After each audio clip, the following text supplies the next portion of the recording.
Hello বন্ধুরা, আজকে আমি করব আমের চাটনি। এর জন্য লাগবে আমার আমি সর্ষের তেল দিয়ে দিয়েছি 2 টেবিল চামচ। তো সোমবারে দেব সর্ষে, একটা গোটা লঙ্কা, তেজপাতা, আর এই আছে আম।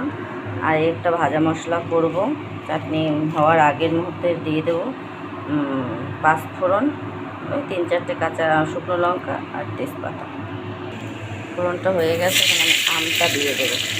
আমি আম নিয়েছি, কিছু আম খোসা ছাড়িয়ে নিয়েছি আর কিছু আম খোসা সহ নিয়েছি। একটু নুন দিয়ে দেবো এর মধ্যে। অনেকে আমটা সিদ্ধ করে নেয়, আমি সিদ্ধ করে নিলাম না, আমার আমটা একটু একদম কাঁচা না, সেজন্য আমি আমটা সিদ্ধ করলাম না, আমি এরকমভাবেই করবো। এ পর্যায়ে আমি আমটা একটু ঢেকে দেবো, এই 5 মিনিট 2 মিনিট ঢেকে দেবো, দিয়ে এর সময় আমি ভাজা মশলাটা একটু করে নেব। আমি মশলাগুলো মিডিয়াম টু লো ফ্লেমে ভেজে নেব, খুব বেশি ভাজবো না। ফ্লেম একদম ফুল করে দিলে মশলাটা পুড়ে যেতে পারে, একটু কমিয়ে এটা ভাজতে হবে। এই পর্যায়ে আমি একটু ঢাকনাটা তুলে আমটা নাড়িয়ে দেবো, দেখি আমের কী অবস্থা।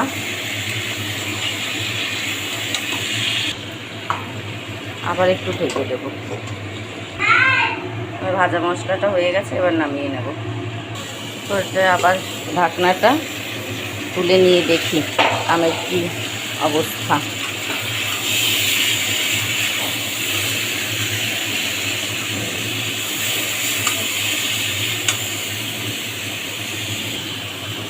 আমটা হয়ে গেছে, একটু জল দিয়ে দেবো। এখন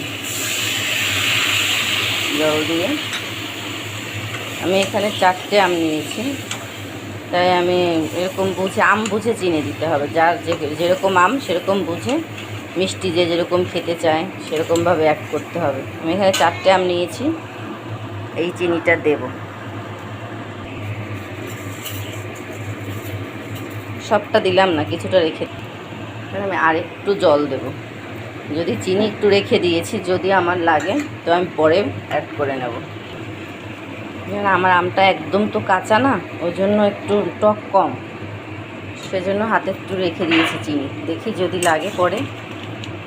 আমি যেহেতু আমটা আগে সিদ্ধ করিনি, তাই আমার একটু ঢেকে ঢেকে আমটা চাটনিটা বানাতে হচ্ছে।